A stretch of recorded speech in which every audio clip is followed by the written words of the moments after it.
The What to Next podcast helps you build a TBR of future favorite books. In each episode, Lori and Maine interviews authors and book influencers to recommend books they loved for you to pick up today. If you're an avid reader, always looking for your next great read, then the show. Hi, JT. Welcome to What to Next podcast. Hello. So happy to have you here. Tell us a little bit about yourself. Oh, thanks for having me. Well, I am a romance author, spicy romance particularly. I've got 30 books published, and I've been publishing since 2012. So I've been out for a little while now. So I have a pretty big backlist that readers can choose from. And I've got a release coming up in a couple of weeks. So I'm happy to be here to talk about that. Yeah, I'm excited to talk about your new release. So what led you to start writing? Were you a romance reader, or was it with 50 Shades coming out?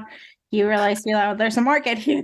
It was actually, it was before that. I mean, I was always a huge reader when I was a kid. So I've always loved books. And I actually did not start my author career until I was 40. My husband and I were in the flower business together for a long time. So I was an entrepreneur, but I always wanted to write a book like many people do. It was kind of on my bucket list.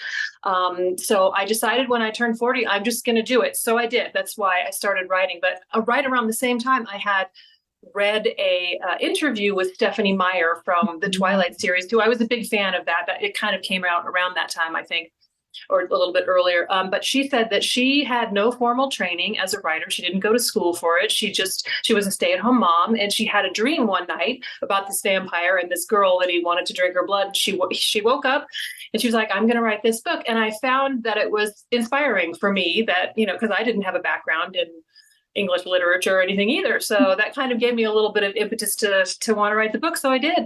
Oh my gosh. I love this story because I'm 40 and I'm planning to write. And I was like, the whole background idea is like, I don't have background. English is my second language, and it's like, my mind has all these all these things that they're stumbling upon that you're not supposed to. And then the reality is but I have story to tell. So, and yes, I think it's better when you're older. You have a little bit more life experience. Yeah. You can draw on a much wider range of shit that's happened to you, basically. Yeah. So for me, it was great, and it was just good timing. So yes, you should definitely do it too.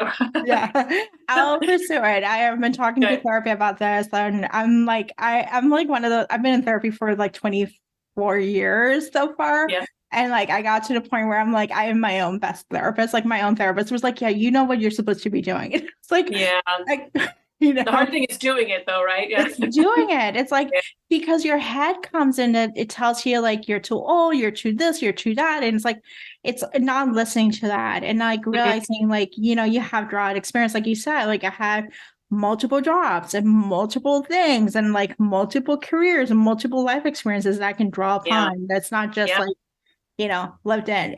So we'll see. It's still, I encourage you to do it because it's still for me a challenge to get past the inner critic. And I have just accepted it's never going to go away. It's something that's there in my head. I just have to be able to listen to it and go, okay, I hear you, and then move on. And it takes a little practice to allow yourself.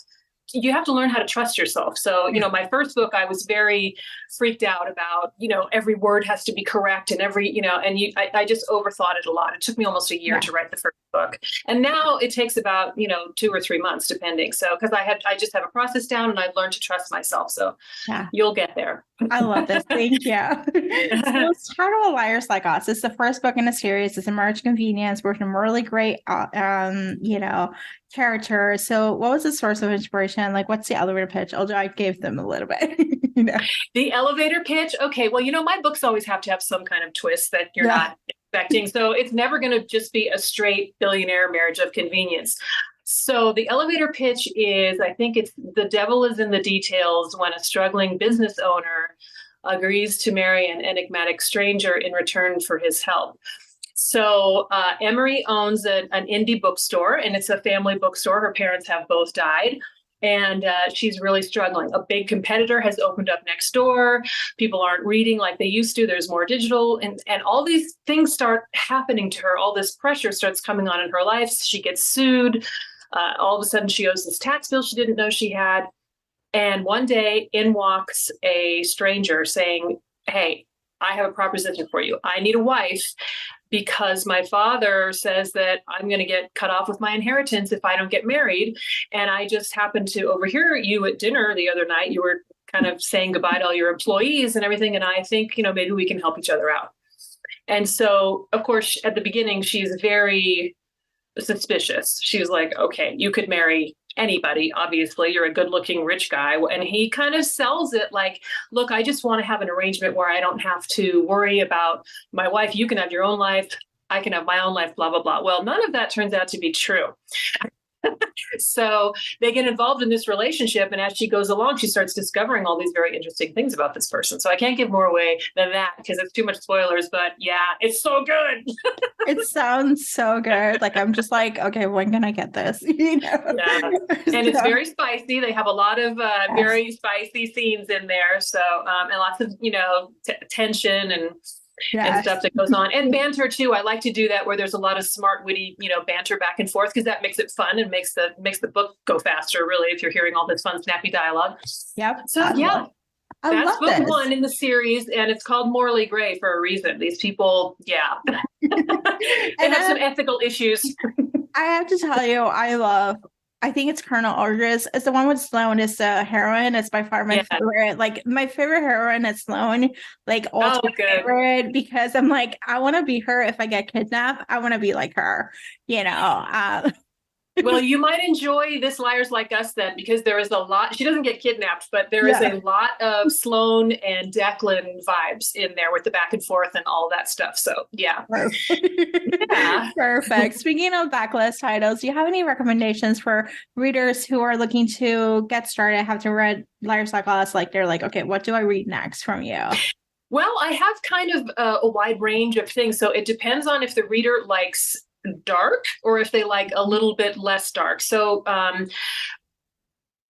two of my fan favorites in the dark and twisty side are Pen Pal and Perfect Strangers. Mm-hmm. Those bring a lot of readers to me, and those are big, smack you in the face twists. Now, if you really are looking for more of a happily ever after type of a thing, Melt for You in my Slow Burn series, it's a really sweet love story. It's a rugby player, and a lot of funny banter dialogue. And that's lighter, on the lighter side, the Slow Burn series. And then, of course, my Mafia series, the Queens and Monsters series, which is kind of in the middle. There's some dark stuff, but there's also light stuff too. So Ruthless Creatures is book one there. So those are some recommendations we could start at. Yeah. I love just recommendations. I love you give them a little bit of everything depending on your mood. So for mood readers, where you can go, Mm-hmm. Exactly. So, and I love your Mafia series because it's a good starter Mafia.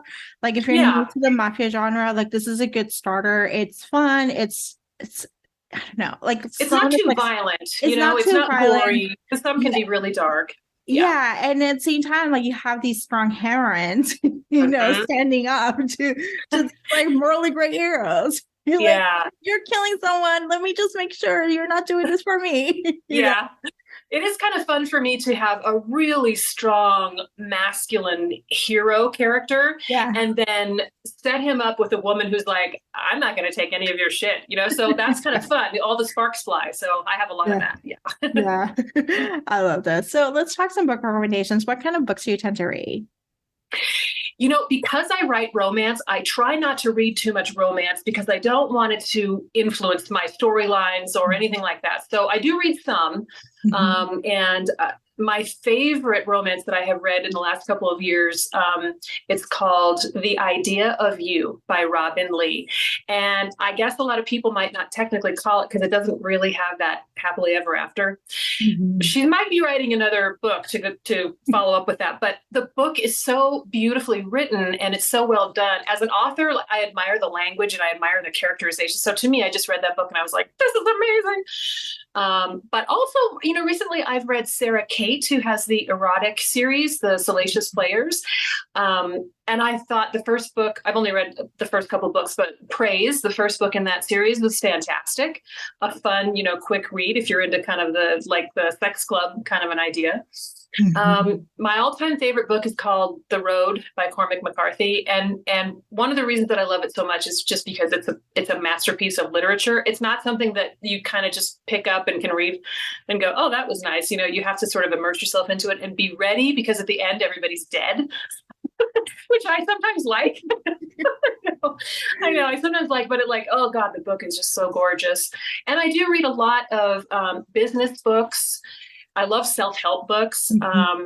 Recently, I've read a book called Deep Work by an author named Cal Newport.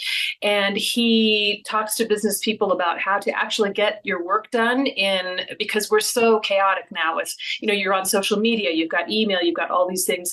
So that was a really good book for me. And then there's another guy named Ryan Holiday, who writes books about the Stoic philosophy of life, which I kind of like to get into, because it's almost like therapy. You can go in there and you can read it for a little bit, and it's like a positive feedback loop for things that can help you in your life. Because as a writer, or I guess just as a human, I tend to be up in my head a lot.